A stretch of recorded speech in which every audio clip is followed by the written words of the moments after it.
Hello, There everyone. we All the are. smiling faces. Yay. There we are. All right. I'm Nice to Tyler see Woods. I'm the people. managing director at Oklahoma Shakespeare in the Park. And with me is Catherine McGill. She's the founding artistic director. And of course, Kenric Green, our guest from Toronto by way of Los Angeles.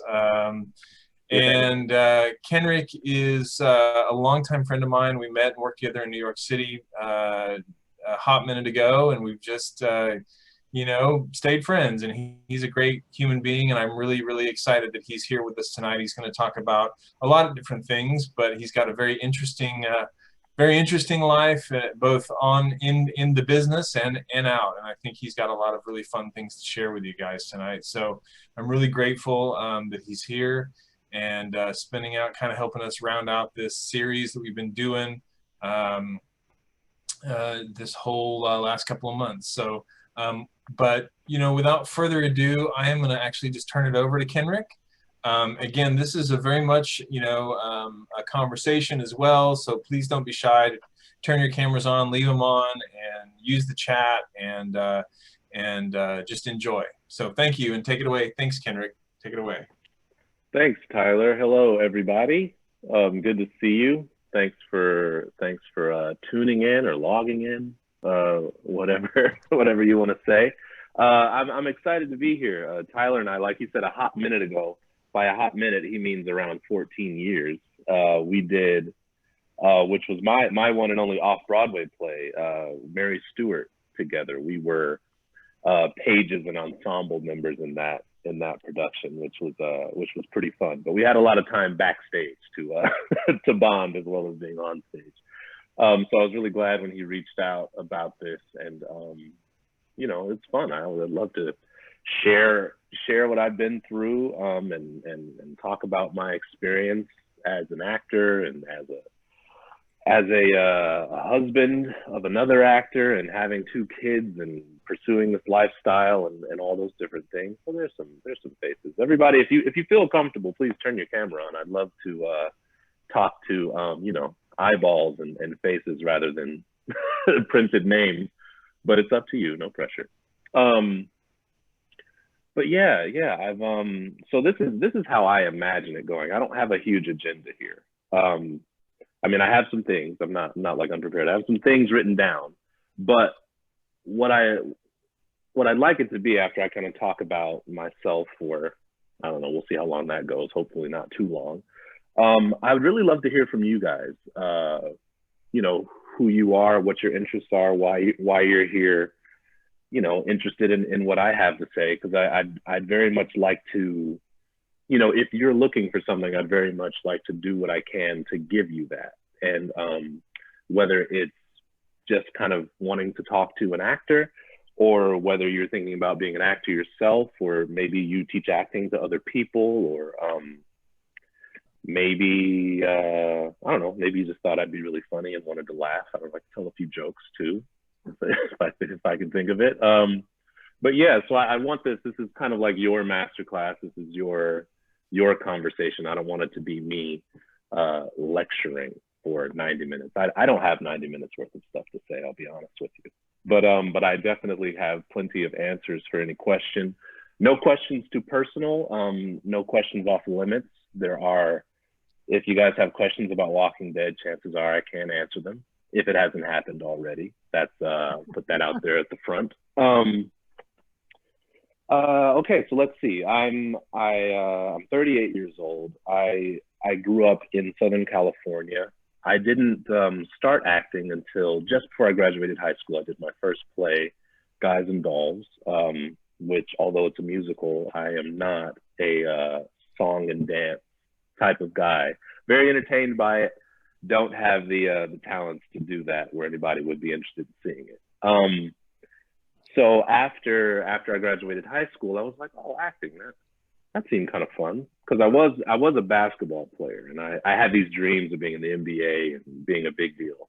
I ended up quitting before that even had a chance to come to fruition. So acting came into my life. I went to community college out in Southern California and took my first class and did more plays there. And eventually I became kind of a big fish in no, I wouldn't even say it's a pond, like a little puddle on a day where it drizzled. Like it was that. And I was playing these parts and studying these things that in the real world, I would not get the opportunity to play, unless I produced it myself.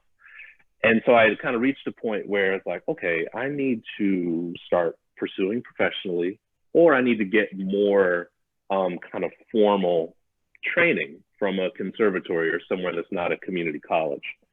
And so I decided to do the latter, went to New York, applied and auditioned for the American Musical and Dramatic Academy, got accepted there, which, yes, is a musical theater school, but I was in the straight actor program. I was not doing the integrated program, which is more for the musical theater folks.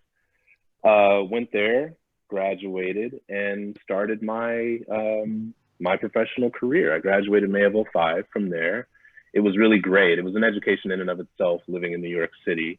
Moved there in February of 2004 and didn't leave until October 2012. And the amount of life that happened in those 8.5 years it feels like a lifetime in and of itself. I came there a single 21-year-old knucklehead, and I left a married man who's a Christian and a legit professional actor. And so it was just I knew what I wanted, but I could not have imagined all of the different experiences that I would go through, while I was there. One of them meeting Tyler and doing that show together. And we went on to do, while we were doing that show, Tyler was in the midst of putting together a production of Hamlet. And I was pestering him when we go backstage. We're like, hey, Tyler, if you need a Hamlet, I'm right here in your face, buddy.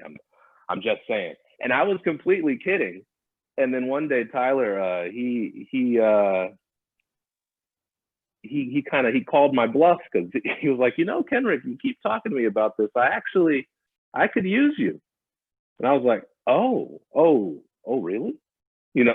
And so then that roped us into our second project together. And that was a really, really cool experience. And Tyler's so good he's a great, grassroots organizer and putting things together and making things happen. And it's really important to have people like that in your lives who can, that's like a producer. That's what they do. They get the resources together to put something on and make it go.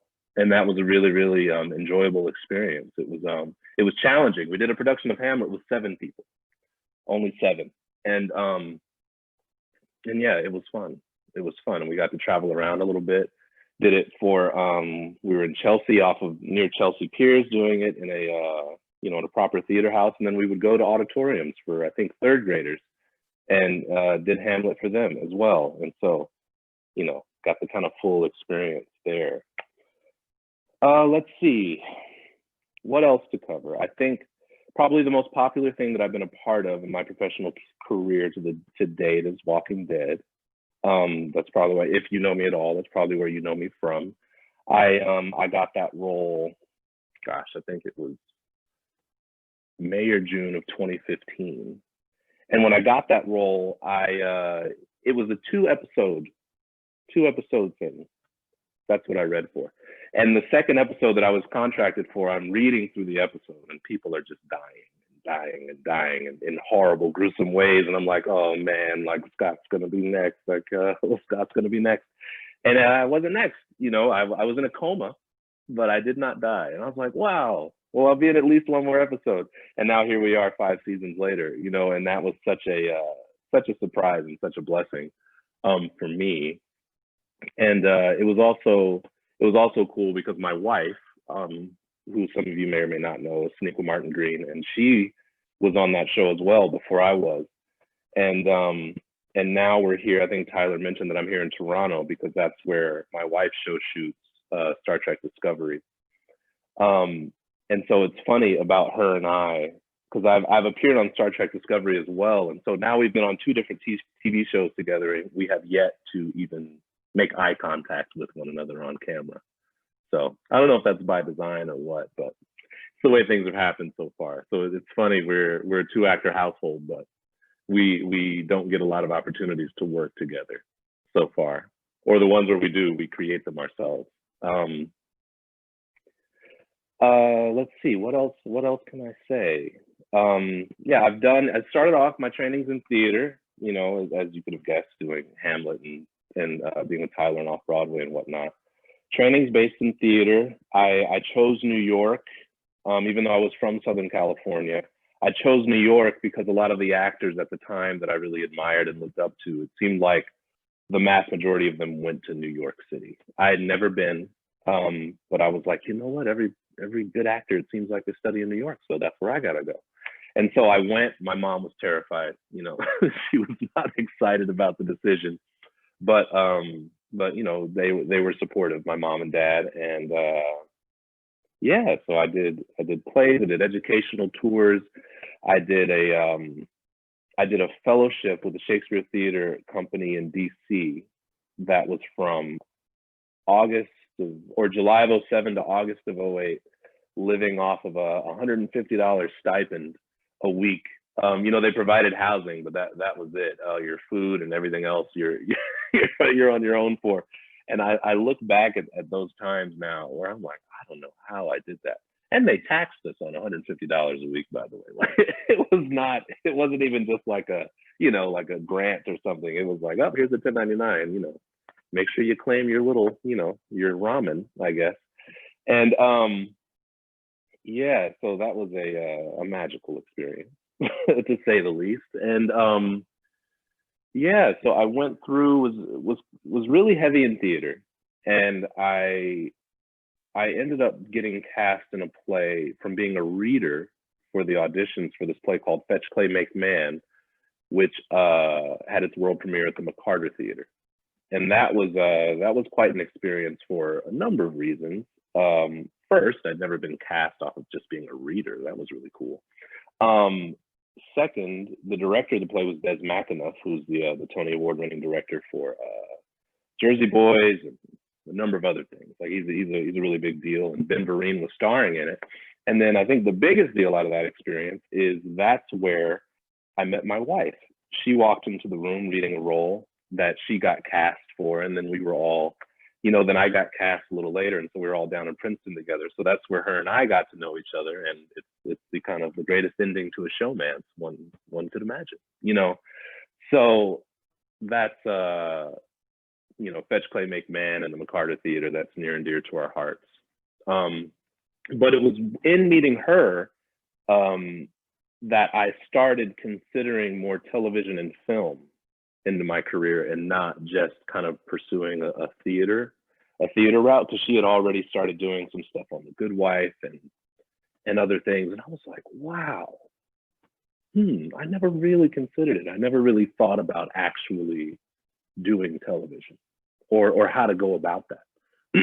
So she was really helpful to kind of, you know, introduce me into that world, and you know, the differences is very different, theater to TV, not only in the doing of it, but just kind of the nuts and bolts behind it and how you get a role in there. Very different. I don't know. It's hard to say if one's harder than the other, but I also got to see where, you know, you're doing a play. Like I mentioned, I was making $150 a week for over a year.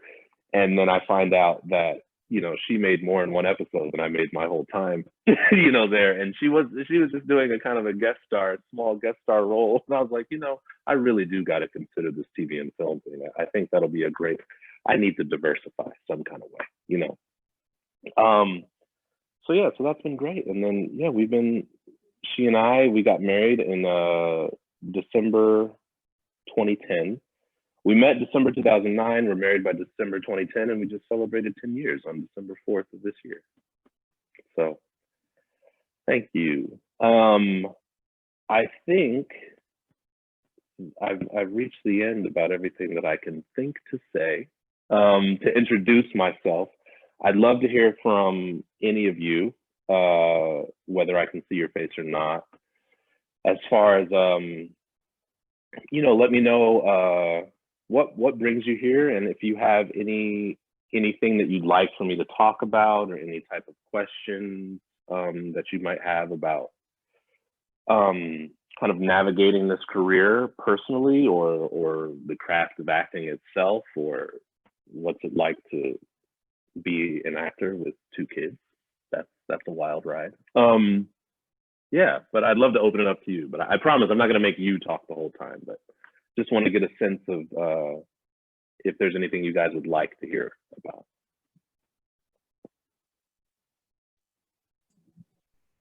Somebody asked, Kenric, someone asked how you get to be a reader. Could you talk a little bit about what that means, and then how you got that? Yeah. So a reader,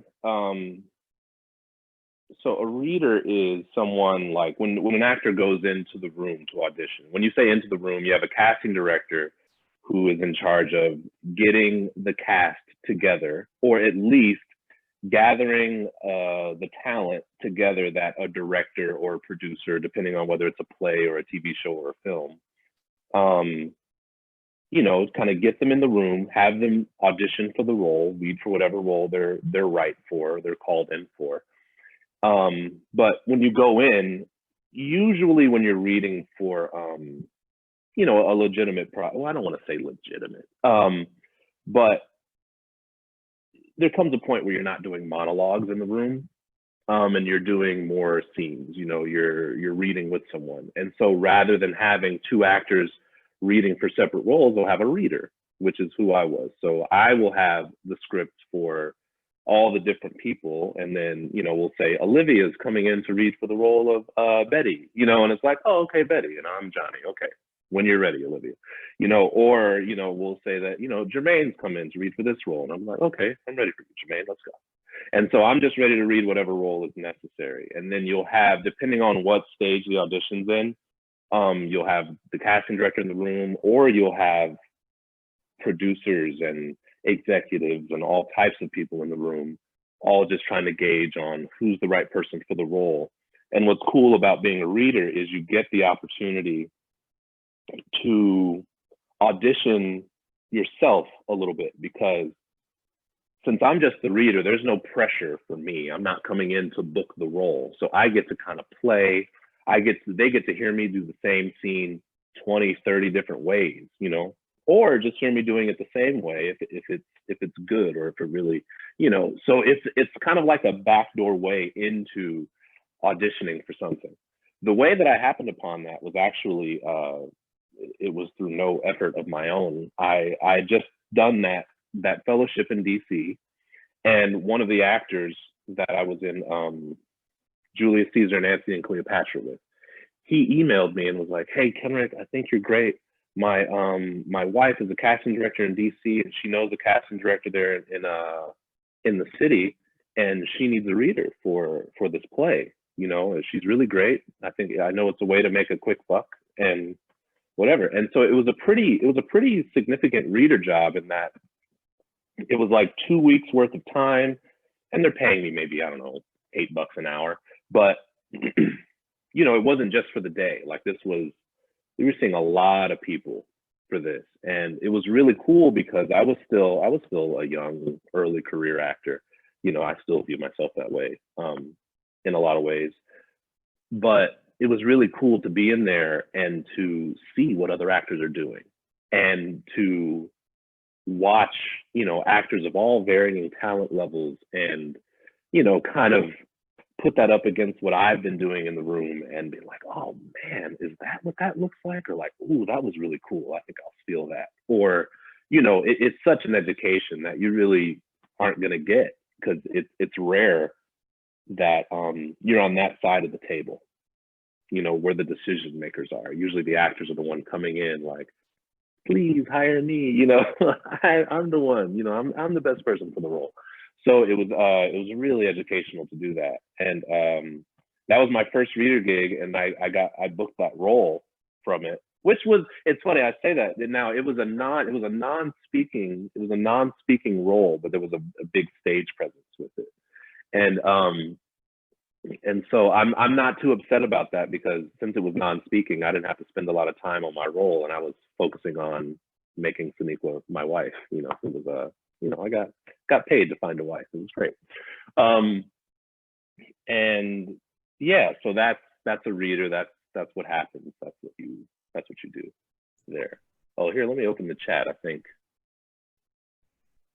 here we go. Okay, so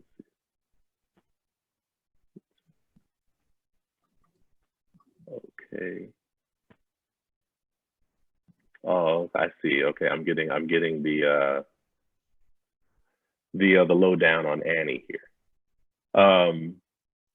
And okay, how do I get to be a reader? Does my character sometimes follow me home? Oh, that's interesting. Um, so the character of Scott in The Walking Dead, not really, because it's so, it's like I'm not gonna like wake up in the middle of the night and maybe a zombie's gonna bite my neck as I'm trying to use the bathroom. Um, but what does follow you home in that show are the scrapes, the fatigue, the like heat exhaustion, all of those things. That's what I say when I talk about Walking Dead. I say it's only really half acting, because it's like, no, the zombies aren't real, but like Greg Nicotero and his team and what they do. I mean, they're nominated for Emmys every year for like makeup and special effects, because when you're up close like this with one of those walkers, like, you don't really need to pretend. Like, they look like they will bite your throat out, even though they technically can't. But it doesn't take much, because they look so great. It looks so authentic. But then it's funny when the cameras aren't rolling and you look over and they're just like smoking a cigarette or drinking a Coke, and you're like, oh, that's weird, like I'm watching some weird commercial. But I have had things where, things I'm working on in a class or a workshop, or other things where, the material is so like visceral that once you're done with it, it is hard to kind of shake it off, or not be affected by it, and I think that that's something that every actor has to come to grips with, and understand how to keep your personal life and your professional life separate in that way. Because I think, I mean, we've seen examples where, actors will lose their lives, because of a role that they're playing. Either they go too far, or what the role requires of them takes a toll that they didn't realize. And I'm not trying to sit here and act like I have that figured out, but I think that it's important for every actor to have like a tether of some sort. And what I mean by that is something that grounds you, something that helps you remember what's real and what's not, because even outside of the roles that you play, like, this industry and the image and the business and the money behind it can really start fueling an alternate reality that's just not good, and that's not good, and it burns people out, and it kills people. It can ruin people's lives, and so it's really important to have that tether for those reasons, and also for whatever role you might be playing, and so for me, that's my family and Jesus that keeps me kind of like, keeps me there, and reminds me like, hey, it's not a zombie apocalypse. Like, everybody's not trying to kill me. I'm at home. I'm Kenric. I'm just a guy, with family. And yeah, and I think that that's really important, and that actually reminds me of something I wrote down here, I don't know if we have anybody. Is there anyone out there that, or I guess we said Annie was interested in some drama or theater. Is there anyone else who's interested in being an actor or has acted? Okay, Olivia. Okay, cool. So I know for me, when I was really early starting out, I had this mentality like, I'll do everything. I'll do anything. Just hire me. Whatever you want me to do, I'll do it. And while there is a lovely earnest in that, I think that every actor has to be careful, because you don't want to be a person who will do anything for anybody for for any level of compensation or exposure or whatever. You know, everybody has to establish that line that they won't cross, or at least know the reasons why you would cross it. You know, what's it worth to you? What isn't it worth? You know, because this career is very demanding. You know, it asks a lot of each person, and it asks different things of different people. So, you know, it's hard to say like, well, this is what I did in that situation, you know, because it's like, well, I'm not you, you know, I'm me. And everybody has a different thing. And like, for instance, you know, it's kind of hard, like when you have somebody who's a Christian and also an actor in this industry where, you know, depending on where you are, anything goes, you know, and you'll do anything. And for me, you know, as a Christian, like there's certain things, like my wife and I, we're not against anything on screen and a part we play or a project we might be a part of in and of itself. But there's particular things where it's like, all right, if I'm going to do that, then it needs to be for a good reason, you know. And something easy to kind of point to is like a love scene, you know, where you're in bed with another person. And it's like there are times in stories where that's required, where you learn something about the characters or it moves the story forward in a way or whatever it's about. And so Sneak and I, we don't say like, we'll never do a love scene no matter what, because we're married and we're Christian and my wife's my wife, my husband's my husband, you know. But at the same time, we're like, listen, I'm not about to just jump into bed with another actor just to like make it sexy, you know, like, nah, we don't need it. And so in that with us, you know, like we see a lot of things, we watch as much as we can, and we look at actors, or we see like a love scene that comes across in a TV show or a film, and we always ask ourselves like, did we need it? Or was this just to kind of like give eye candy, you know? And it's like, you know, everybody knows like, oh, sex sells, you know, and that's important, and a lot of people respond to it, of course. But for us, you know, it's like, all right, that's something that we're probably not going to end up having to do, because when you ask the question, does it need it? Usually the answer is no, but sometimes you do. But yeah, I don't know. Sorry, I was going off on a tangent there a little bit, but I think you know what I'm saying. Let's see, from Delaney. Am I saying that right, Delaney? Uh-oh, this chat window is like right in the way of people's faces. I can't see. Okay. I'm saying your name right, Delaney? I think so. I hope so. Okay. This is, yes, what advice would you give? Cool, thank you. What advice would you give to a young person going to New York? It can be acting related or just life related. I'll give you both. Something that I say, so I have a son who's 5, and I have a daughter who she'll be 5 months here pretty soon. And I think that New York City, I've been to every city, but New York City has got to be like, it's a place where you learn things and you experience things that I just don't know if you're going to experience anywhere else, at least in the US. And, you know, I think about my son and my daughter, and I'm like, yeah, I want them to at least spend a year of their lives in New York, you know, once they're 18, 19, 20, because it's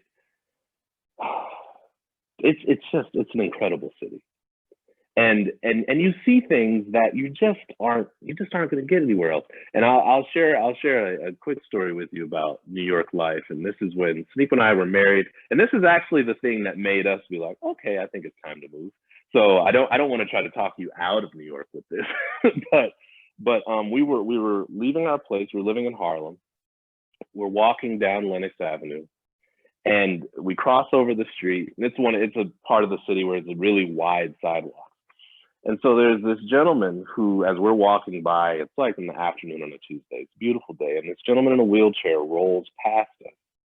And as he's rolling past us, he was just kind of look down, and we noticed that he has his pants unzipped, and he's got his penis out, and he's peeing as he's making his way to the curb. And he just rolls by and he's like, oh, excuse me, you know. And it's like, oh, that's not something I ever thought I would, let alone today, on a random Tuesday. I'm just walking down the street and here we are. And now I'll never unsee that. I'll never forget it. And so that's a weird example to kind of illustrate that New York will give you things that you just, you can't make it up, and you just wouldn't imagine it, but it happens every day in that city. And so it's such a concentrated, energetic place that really, it really, whatever you're doing, whether it's artistic related or not, it's going to mature you and strengthen you in a way that, like I said, I don't know that you could get from any other part of the country. Particular to acting, I'm really, really glad that I made the decision to go and study there. If I, not to kind of poo-poo on my school, but once I got there, I didn't do, like, if I could do things over again, as I was deciding to go study in New York, I would have done more research on what schools are there and what life is like after you graduate from that school or that training program or whatever. Because what I learned about my school, while it did give me a lot of different tools and things to use, it seemed to be a little bit more focused on just kind of getting students in, and turning them over. And really the ultimately what made me choose AMDA at the time was like, okay, it's an acting program in New York and they provide housing. I looked at one other academy there called ADA, American Academy of Dramatic Arts, which is more of a straight actor program. It's been around a little longer, but they didn't provide housing. And I knew nothing about New York City. And I was like, well, I can't go there because I can't find a house there. So AMDA it is, and I wish that I would have let something else other than housing being provided, go into my decision about where I studied in New York. But there's so many wonderful programs, and you really do, you get exposure to some of the best artists in the world, as actors and other people. Like, I mean, you see a guy on a subway that's playing the back of a trash can that'll blow your mind, and I'm not exaggerating. And so all of that is really, it influences you and it inspires you, and so you get a charge there that's really, it's really, really great. And it's good to do when you're young. I was there from age 21 to 30, so basically all of my 20s. And, like I said, then we saw the man in the wheelchair and we were like, that's enough. I think it's time to go to LA, and we're like, yeah, and it was a good decision. But yeah, that's how I feel. I think that it's a wonderful place to train. And now that's not to say that it's the only place. There are, going to LA is, if you're an actor, it's something to consider. I actually, my mentor now, her name's Diana Castle, and she has a studio called The Imagined Life, and she's phenomenal. And honestly, had I known about her back when I was I 20, looking into New York City, I probably would have stayed there with her, because when I met her, she changed my craft and my approach to acting and what I do, and instilled in me a level of gravity and importance to the work that I just hadn't had before. And and that's why I still work with her to this day. And when auditions come in, when different things come in, I reach out to her and I'm like, hey, we got another one. Let's get to work. And yeah, it's amazing. But there's a lot of decisions that go into it. But I think for actors, you reach the point. I mean, depending on what you want, if you what you're looking to do out of it. If you're looking to do TV, film, or theater at a more commercial level, then LA or New York is where you got to be, you know. And but if it's something that you enjoy doing just as a hobby for fun, or you know, something that you can't kind of spend the majority of your life pursuing, and it's something that you can kind of do when you have a little more free time, or whatever, you know, then your options become a lot more, you know, a lot more open, and you can be a lot more different places because you're not looking for it to be what sustains your life, or, you know, what. Okay, let's see, there's another question here. From Grant, what kind of classes do I think are important or most valuable to continually invest in actor and actors based level training? Well, it's well, first I'll say that I think that no matter what level you're on, your training and your continued education in the work should be ongoing. You know, Sanique and I talk about this interview with Glenn Close, where I forget what role it had to do with, but she was talking about her acting coach. You know, and this is a woman that has to be in her 60s or something. You know, she's been acting longer than we've been alive, and she does it at an incredibly high level, and she has an acting coach. And it's like, wait, if Glenn Close has an acting coach, then I need like a whole army, you know, because if you have people on that level who are still working with coaches and everything, you know, it really just brings things into perspective, that it's like, okay, I need to always be training. I need to always be looking at ways to kind of expand whether it's, you know, my body, or whatever, you know, how I talk, when I'm working on dialects, or I'm breaking down scripts, or I'm just trying to watch different actors and study what they do. You know, it's something, it's hard to say what class in particular. Grant, maybe you can, what are you into, Grant, that, like, what have you done as an actor right now as far as your training, and what would you like to see happen with your career? I've taken some awareness through movement classes through our movement program at OCU, and they've been interesting, but I want to expand on them. There's also been certain things that I've missed out on that I've heard about, like there's something called, it's something with it's Rasa boxes, I believe, and just certain acting practices like that are really interesting. I got a taste of the Alba technique, but it wasn't expanded on very much. So I'm just thinking about, when I go out to a market, what kind of classes are going to appeal to me, are going to be ones that I've heard about, I guess, but I don't necessarily know at what level to go to, I guess. I don't know. And you'll have to, I've actually never heard, did you say Rasta boxes, or what? I think I'm pronouncing it right. You probably are. I just haven't heard it. Can you tell me what that is? So they're boxes of, this is going to be hard. I know one of the seniors could talk about this. They got this practice. I'll do it.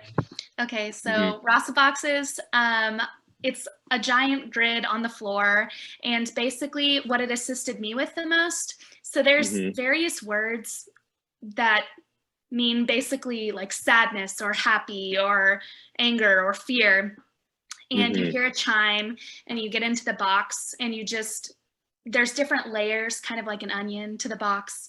So whenever we first started practicing Rasa boxes, it just started with breath. So you would just breathe,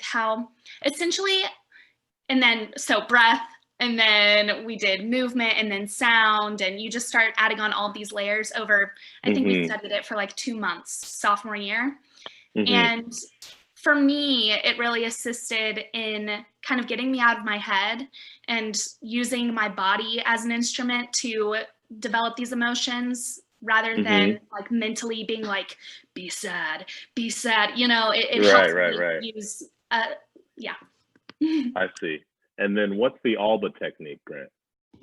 So the Alba technique is kind of similar to that, but it's based more in a studio that has some scientific proofs behind it. I don't know how much I got into it, but it's more of there's like, it breaks down core emotions into breath and finds this healthy way to breathe your way into certain, not necessarily emotional states, but certain states that allow you to do different things based on how you're breathing, how you're moving, and then immediately step out of them very healthily. Like you were talking about, you have to have something that grounds you. This is there's a lot of grounding technique that you have to be familiar with Alba or Rasa or really anything before you go and just start breathing and moving around without being grounded, because you can lose yourself. Right. Okay. And then I promise I'm going to answer your questions. I'm just trying to get context. And so now this is something, what year are you in school? I'm a junior in college. Okay. Junior in college. And now, is this something that you really respond to? Like, do you enjoy this work that you've been doing there? I do a lot. Not you don't have to give me the political answer either. I promise. I'm not going to tell anyone. Oh yeah, no worries. Alba didn't really. Alba seemed kind of like schemy to me. Like it seemed like, and now for 99 classes of down payment of $30 each, you'll learn how to do. And I was kind of like that. That's a lot. But yeah, but learning how to authentically and healthily emote and bring out what's like the best and worst in all of me to my work is really profound and amazing to me. And I want to put that into practice and keep working on that when I go to New York, Los Angeles, Atlanta, Chicago, wherever I end up in a year. Yeah. Right. Well, so this is what I'll say as far as like what I would suggest. What I think, it's going to sound a little bit like a cop-out, but I promise it's not. Like every program, every workshop, every master class, everything that anybody tells you, take it on, like try it, listen with an open, honest heart, try it. If it works, great. If it sounds like garbage or you don't respond to it, throw it out, because there's no one way to do this. There's no one thing that like, oh, if you do this, then you will unlock the deepest levels of your emotional range, and it'll just, it isn't it, because it's not a magic trick, right? And it's not everybody's different. Everyone's wired different. Everybody has different experiences. Everyone has different traumas and different reasons why you're doing this. And so what I would say is, the reason why I asked with like the Rasta boxes and the Alba technique, if it's something that you really enjoy and you want to delve deeper into that, then I would say find stuff online or find books that cover it so that you can get a more well-rounded picture of it and do it. Because even though you're in your program, and I'm sure your professor's great, but they don't have enough time to tell you every little thing about it. I doubt that they know every little thing about it, but they know enough to teach it, and teach it well. So if that's something that that resonates with you, go deeper with it. Now, at the same time, I think it's important to check out other things just to see, and like I said, with my mentor at the Imagined Life, I didn't know that type of work existed, and the way she approaches it, the way she approached acting and kind of like rebranded it for me and for her students and everything.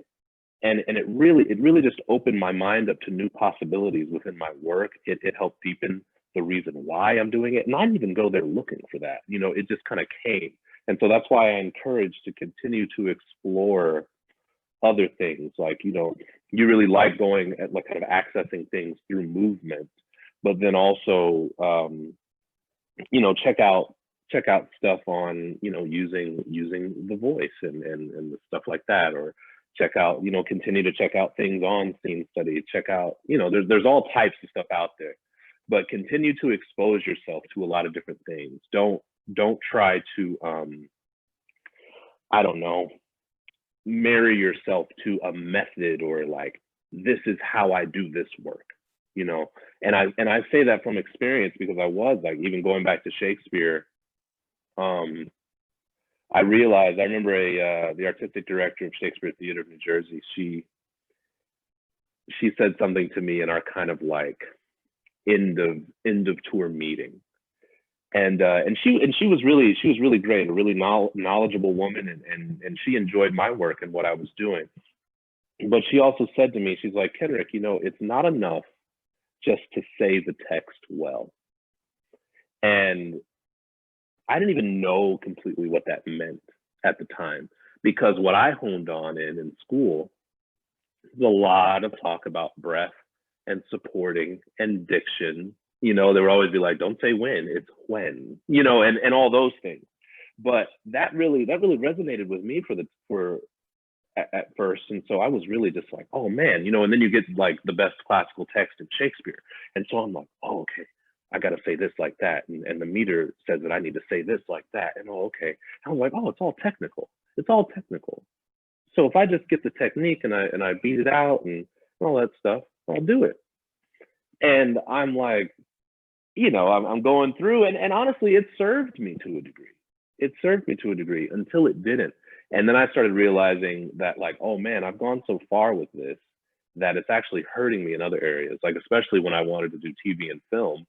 And I'm talking so, you know, I'm enunciating and talking, and it's like, hey, calm down. Let's just talk like people, you know, like you're not trying to reach the back of an 800-seat house, you know, and so that's why I encourage like, you know, going through, because then I realized like, oh man, with Shakespeare, I have just been saying it well.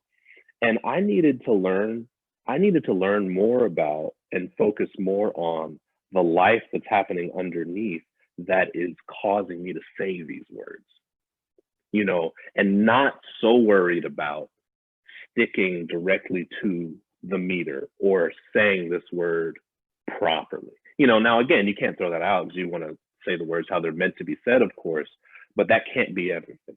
And so for me, I'd gone so far into the diction and the breath and everything. So technically I was great, but there wasn't enough life behind it a lot of times. And so she said that to me as kind of like, this is the next step in your growth, you know? So that's what I would say to that question, Greg. Let's see, Delaney, Star Trek or Star Wars? Star Trek, of course. Star Trek, without a doubt. No, I do. It's funny. I wasn't a huge fan of either, but now, you know, my wife is the lead of a Star Trek show, so I'm Star Trek through and through. Gotta be. Let's see. Yes, that's Diana's link. If you're going to LA, I encourage anyone to check it out. Any actor, she does an introductory workshop, and it's 4 hours long, but she's really great at kind of introducing what she's about, what you know, kind of what she's offering and everything. And then again, just like anybody else, you see if it's something you respond to, if it's something that piques your interest, and if so, it's a great place to continue to train, because she's wonderful. Let's see, where am I? Oh, okay, they're like a way to tap into emotional spaces. And that's what we're talking about, the Rasta boxes there, I think, is what that, okay. Got that, Rasta boxes. There we are. Oh, good. Thank you, Tyler, with the assist. Okay, Anna asked, did I get into new training as I made the shift from stage to screen?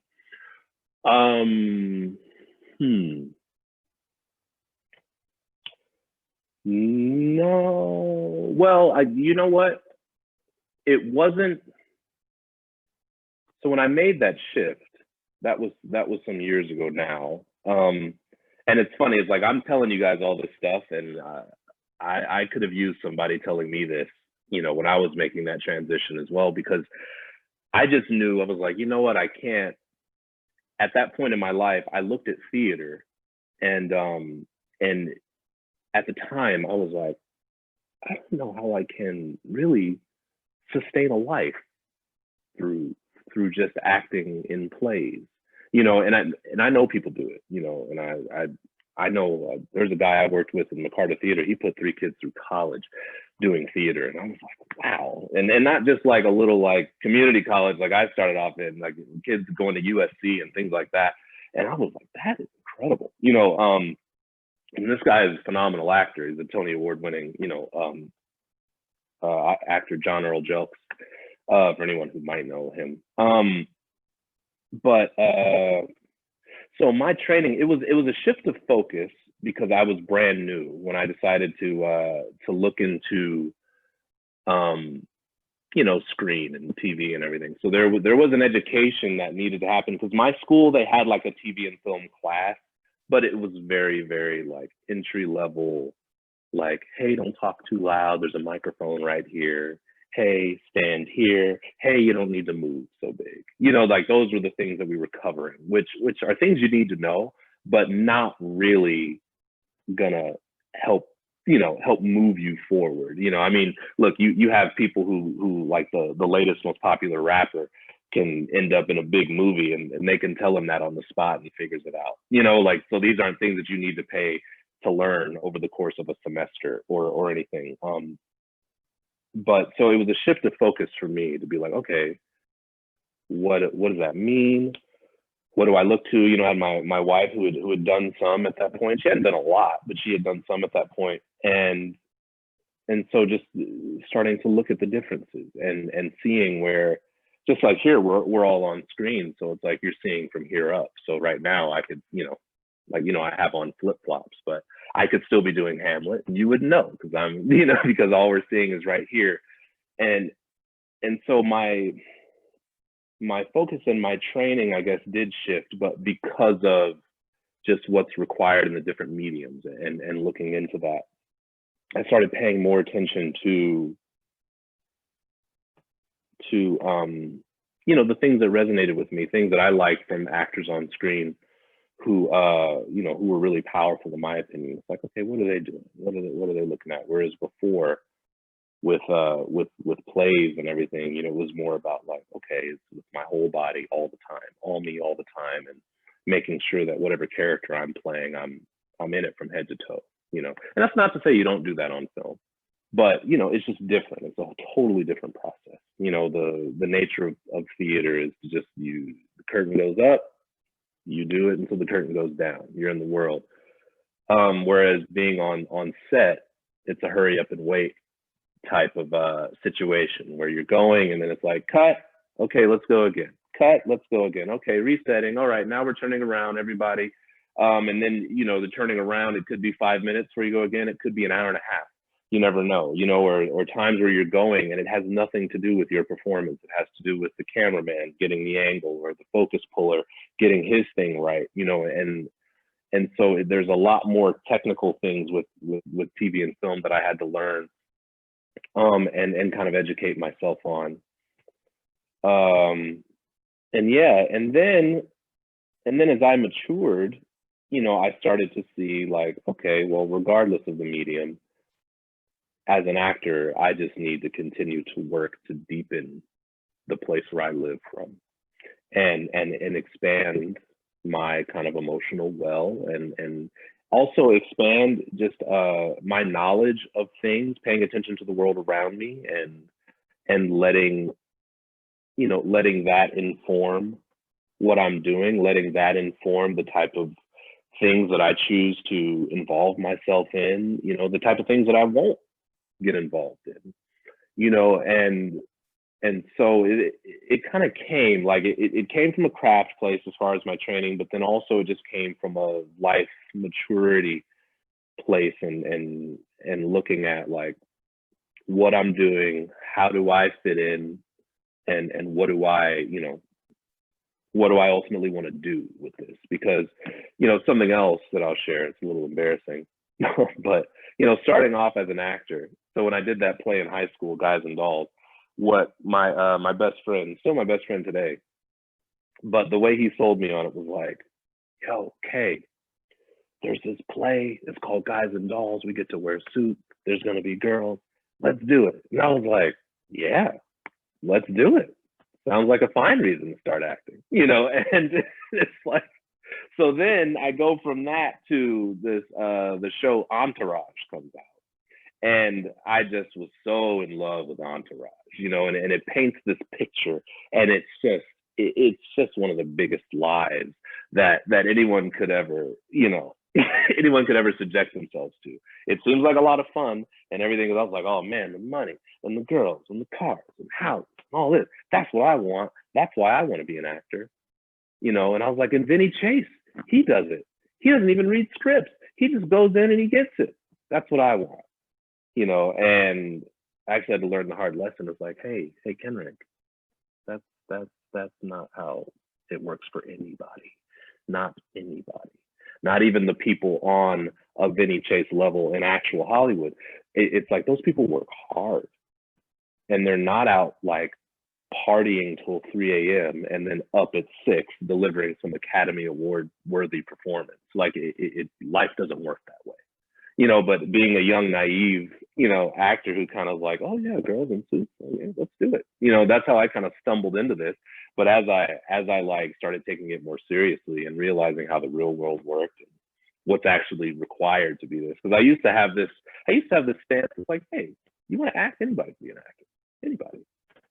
But it's like, actually, no, anyone cannot. And it's that thing where they say like, hey, if you think you might want to do anything else other than be an actor, go do that.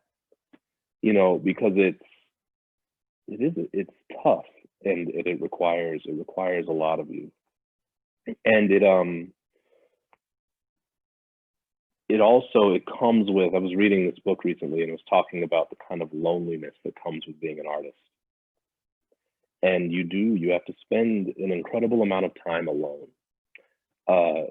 to do whatever, whether you're an actor, a painter, a dancer, whatever, any type of kind of artistic endeavor. It requires you to be alone and look within to kind of pull out of yourself whatever it is that you have to offer, and whatever it is you want to say with your art form. And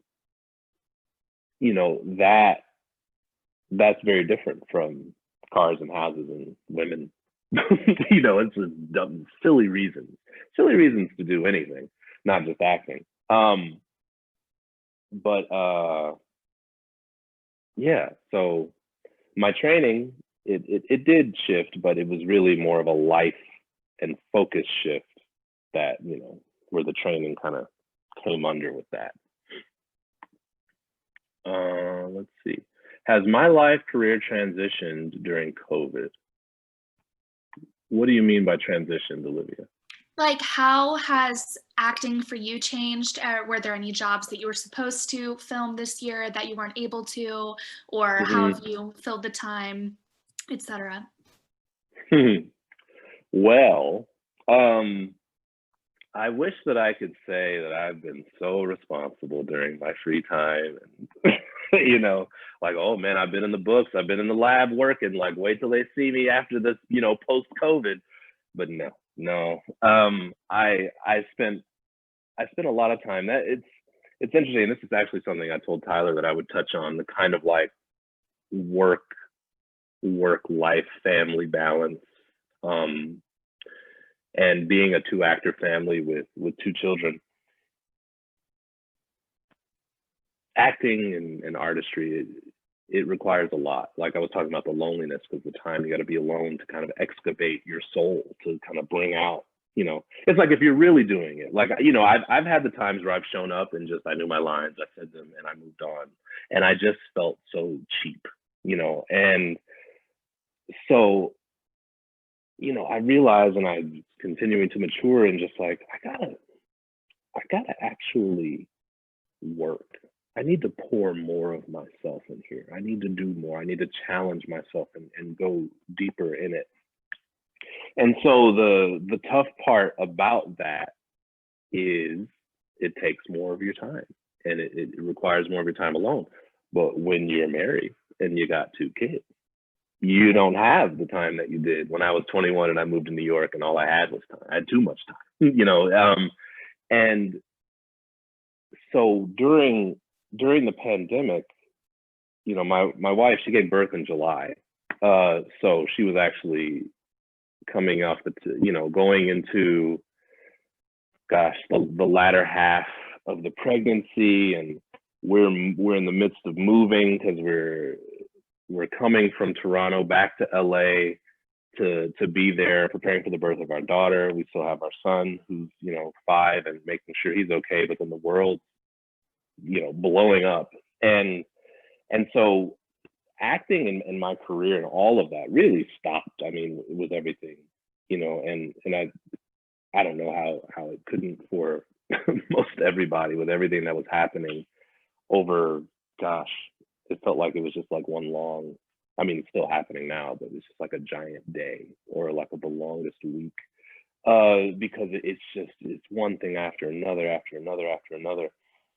And what was interesting though is, as I kind of took my mind off of career stuff and like, oh, this audition, or oh, I got to travel here to do this, I started looking more at what the world's around, more about what's happening around me in the world, what's happening with the politics, what's happening with the, you know, social justice, what's happening with this pandemic, what's happening with leadership, not only in our country, but around the world. What's, you know, how are different people reacting to it? What, you know, now I have to wear a mask all the time. What's that like? And as I started paying more attention to that stuff, it started to, you know, we talked about like the Rasa boxes in a way to kind of unlock emotional, I don't know, passageways within ourselves, we'll say it that way.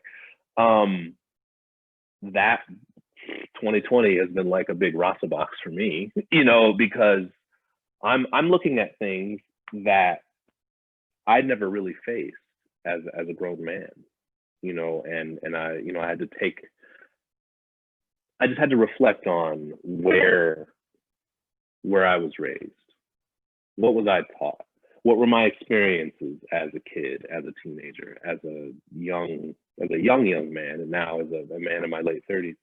And like, what, you know, how has this country had an effect on me? And I wasn't even aware of it, you know. And so it was kind of an awakening, like a lot of people were going through, that I've gone through over the course of this pandemic, which is really like,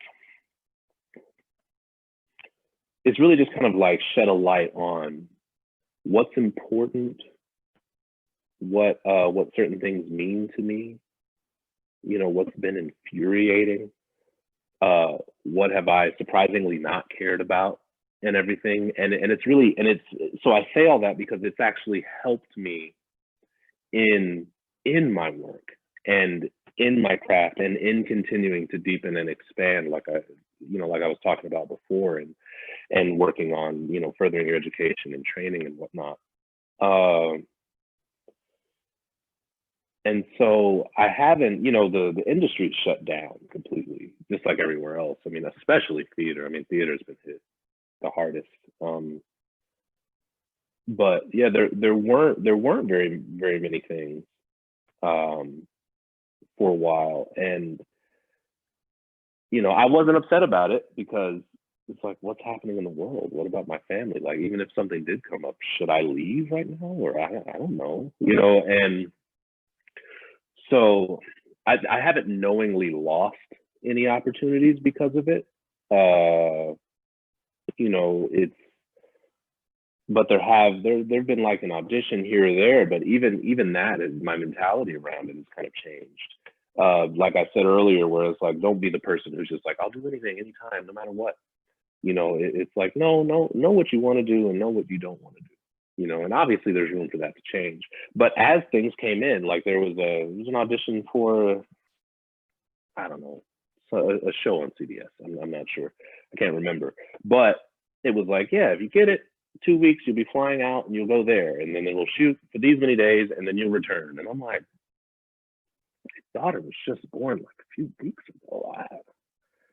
I don't know. I don't know if I want to go do that right now. I don't know if the timing's right. I'm not sure, and it's it's tough when you have a family, but then you have this job that requires you to go all over the place and to take a lot of time for yourself in order to do your work. With every situation, you got to weigh the pros and cons. And so this pandemic has really helped me to measure that more and more, and to really and it's also helped to kind of like solidify, not that it needed solidifying, but it did solidify in a new way that it's like, I'm an actor, because if there was ever a time to quit, it would be now. And I'm not saying that to discourage, obviously you guys coming up and going out of school and pursuing this, but I remember a teacher of mine from New York, he said that if you continue pursuing this craft through your 30s, then you'll do it forever. And at the time, of course, like most things, when you hear like a good piece of advice, you're too young to really get it at the time. And then when you reflect on it, you're like, oh, yeah. And, I could see what he meant by that is like, if you can last your 30s, it's a big, I'm not quite through it yet, but that's kind of like the decade of transition where you really go from being, like when you're in your 20s, you're kind of like a grown kid, in that you're on your own, you're an adult, you do what you want. But usually, and I'll just speak for myself, when I was in my 20s, I didn't have it all together up here. I was doing all types of dumb stuff and running around and just it's like saying I want this, but then doing the polar opposite. But then when you get in your 30s and you're going through that, you start to understand like, oh, okay, if I want this, this is actually what I need to do to get it. This is the cost that it's going to take. And I don't mean money. I just mean like the cost, what it's going to cost me in my life to continue to pursue this.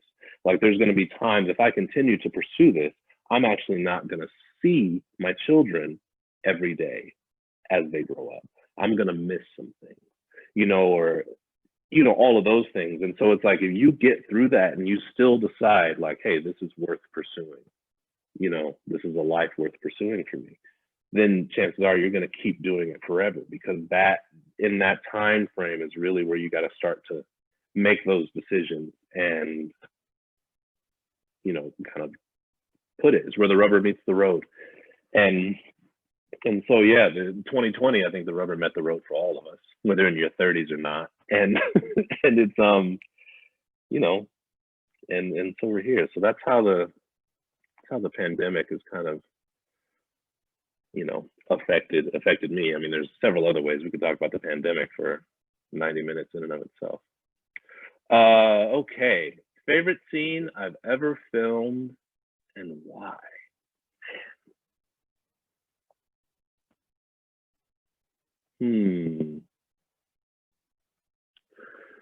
Favorite scene. Well, this is actually a scene. So this wasn't something I filmed. This was something I did. So just to give you context, I was in our church in New York at the time. We had something called a drama ministry, which was basically the drama ministry would write and perform sketches based off of whatever the pastor was preaching at the time. And then we also had things that we would just cover. So in this particular day, we were working on this thing that had to do with adultery, and the husband who cheated on his wife found out that the woman that he cheated on his wife with was HIV positive. And so now there's a chance that he has not only cheated on his wife, but given her HIV. And so it was me and another guy who were playing the husband. And for some reason, the director at the time, she wanted to see me and the other guy do the scene with 5 different women. And one of the women happened to be Saniqua, my actual wife. And that was the hardest, toughest thing that I think I've ever had to do. And I was a crying, blubbering, like you couldn't understand the words, at times. And it wasn't, and I'm not saying that because it was like, oh, but it was amazing. Like it wasn't good. But what I liked about it is that I learned so much from it, because I know they talk about, you talk about the dangers as you're doing acting. You talk about like as ifs or substitutions, and it's like, hey, if you need to imagine your dad getting hit by a car on the freeway, then do that if it gets you there, and it's like, no, because as I was doing that scene and doing it with Sonequa wasn't the first time. It might have been the third or fourth go at it, but seeing her and saying these things to my actual wife, it actually was too much. And it was hard to separate reality from, the story. And that's why I was just like, and so in that way I learned, I was like, man, I actually had seen firsthand where just having emotion for the sake of emotion is not what the work is. We want to be able to have a good open instrument so that we can access anything at any time. But we always want to be able to I don't want to use the word control. You want to be able to access it when you're ready. You don't want it to be able to access you and not let go. And so that was one of my most favorite things, because I learned that lesson firsthand. Let's see, now to give you more of an on the nose answer. Let's see, one of my favorite things. So the best actor that I've ever worked with, and I feel like anyone who's worked with this actor feels the same way, is Andy Lincoln, who plays Rick Grimes. The man's incredible, and he's so intense, and he's so nice, off camera. He's this sweet, like soft spoken guy, and really just like a warm, good dude. But obviously anyone who watches the show knows that Rick Grimes is not somebody who's to be messed with. And I was watching, this is so it was how many people watched the show? Okay, we got a couple. So there's a scene where Negan has just killed Spencer, and his guts are like spilling out on the sidewalk. And so a lot of us are standing around in horror at what we just mentioned, what we've just witnessed. And so Rick comes in, and we're marking it through the rehearsal before we actually shoot it. And so he comes in, and Rick and Aaron, they've just been kind of beaten up and gone through their whole thing, and they come in to see what Negan's done. And he's he's like, oh, like we had an agreement, like you weren't supposed to kill my people. So I watch Andy come in, and he's rehearsing, and he kind of does the thing, and it was great. Like it looked like, oh yeah, that's what's going to happen when they call action. And so I'm kind of like off to the side, right? And Rick or Andy comes in, and he comes in with this, like, he has the first line, and he comes in with this ferocity and this like, whoa, where I knew that if I were Negan and he said that to me after what I just watched him rehearse, I would have broken. I wouldn't have been ready. And that, I was like, oh, like this, I can't even really articulate like what I got, but I was like, this is like, my mind, I'm like, yo, this is a big deal. And it sounds so stupid to say it that way, but it was just like watching him like actually market in rehearsal and then come in with the truth of the moment was like, oh wow, you can always go farther, you can always go deeper and come from a place. And I'm like, man, okay, got to keep working, got to keep going, keep practicing, keep looking deeper, like the work's never done. And so that's another favorite of mine, that I've been a part of, both just because I learned so much, obviously. Let's see here. course. Okay, how has my experience as both a father and husband affected my career and home life? Oh, that's a good question, Jessica. Well, it's man, it's tough. It's a moving target. So like first to kind of touch on the relationship aspect, my wife in our marriage. It is it's great. It's great in that we're both actors. We both understand what it is that we do, and the kind of wacky things that come along with what we do. And like I was mentioning to Tyler before we started, that it's weird to live this life because I'm a husband and a father, and we're here in Toronto because this is where Sneakla's show shoots. So I'm at home because home is where my family is, but I don't live in Toronto. I don't have any pressing business in Toronto. So it's just like, hey, I'm family man Kenric. And so I'll be like, oh, okay, Kenric gets out of school at 3:30, and her sister's here to help us out with the kids and everything too, because Sneakla's crazy hours on set working. And so it'll be like, okay, so I gotta get Kenric at 3:30, and it's Friday, and it's scone day for him at the bakery. So we're gonna go do that and hang out before we get home, and then he'll watch a little iPad before dinner, blah, blah, blah, blah, blah. But then before any of that takes place, my team emails me and it's like, hey, audition for this self-tape due Thursday by noon or something. And I'm like, oh, okay. Well, now there's no more picking up my son. There's no more stone day. There's no more this. And not to say he doesn't get to do those things, but I'm not going to be the one to do it because I got to take my time and I got to spend my time working, and again, going back to that kind of loneliness thing, and I'm honing in on that because that idea has only been recently introduced to me. And so it's really resonating with me. Like, hey, you gotta be alone, to do this work well. And I grew up in a house with 10 people. So I'm around people all the time, and I love being around people.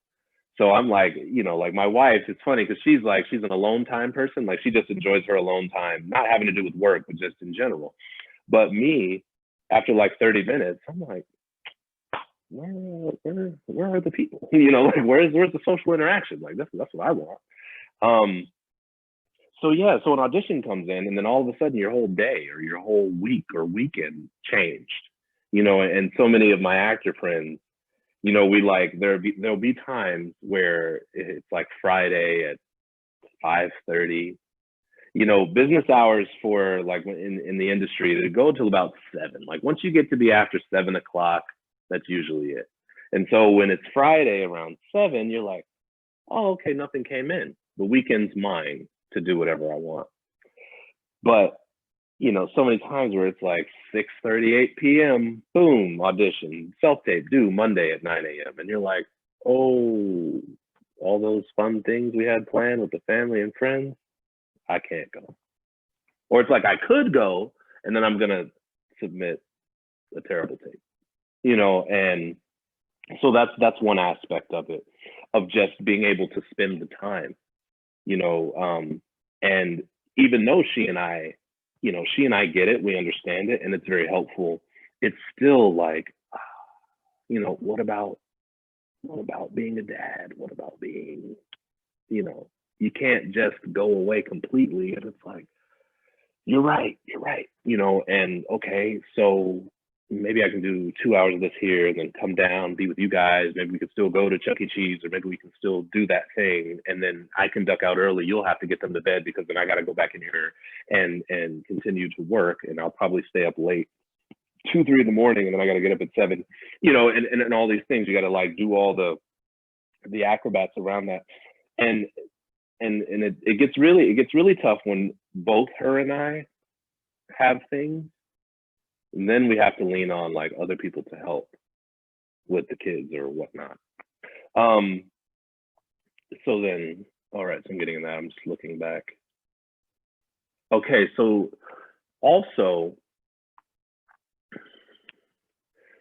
you have to, when you have a family, you got to ask yourself, is this still worth pursuing? And that's something that I've had to ask myself a few different times, because it's hard. It's hard to, I think Shonda Rhimes said it in something where she's like, people talk about this work-life balance, but you don't balance it.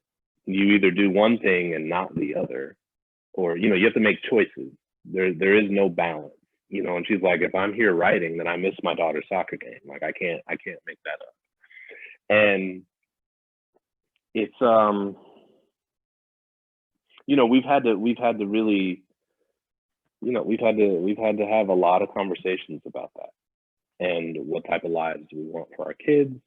What type of, what type of environment do we want to create? How is our careers and our lives affecting them? And now, what we do have going for us, and I promise I'm not trying to to preach a sermon here, but I talked about that tether, and for us, it's Jesus. And so we personally believe that this is the life we've been called to, and this is part of it. And God gave us children, and He knows what it is.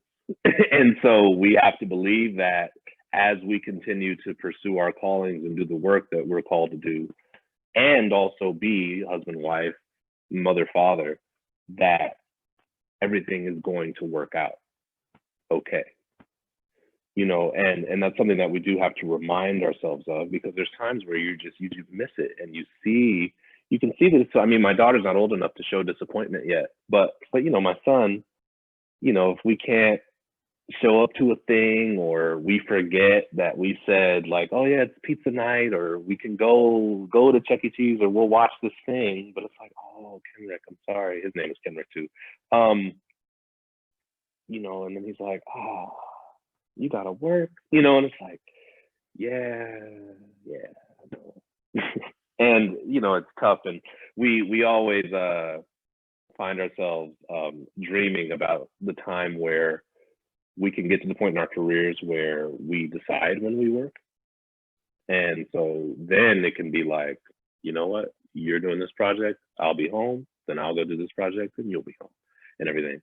And we're not at that stage yet, but we believe one day we will be. We're praying for it. We'll see what happens, but yeah, ultimately we have to. It comes down to trusting God with that for us, because it's hard, and that's why I think I don't know, but I think that's why you see. A lot of divorces take place in this industry, and families get separated, or it's tough. And even on the other side, where you see actors who are working on a project together, and then they decide to get married after, and I think it all comes into like this thing where, like, oh, somebody's with me, they get me, they do this, but all of that stuff it only lasts for a time, and then there has to be something deeper that's propelling you, that's keeping you doing this, or that's grounding you. Otherwise, who knows what might happen, because I'm not trying to sit here and say, like, hey, if you don't have God, you're an actor, you're not going to make it. Like, that's obviously not true. But it's that's just what it's been for us, let's see. Hey, Kenric, thank you Yes. so much. We're running up against your time, and I don't want to take any more. I know you got the little ones and stuff. So we just, thank you so much for doing this, for taking time. It's been a great sort of Ask Me Anything session, really, with Kenric Green. And so, yeah, thank you all. Here, I'll do my yes, my Zoom applause. And the Zoom applause. Yeah, man. And hey, thank you to all of you for participating, for great questions. I think it was really productive.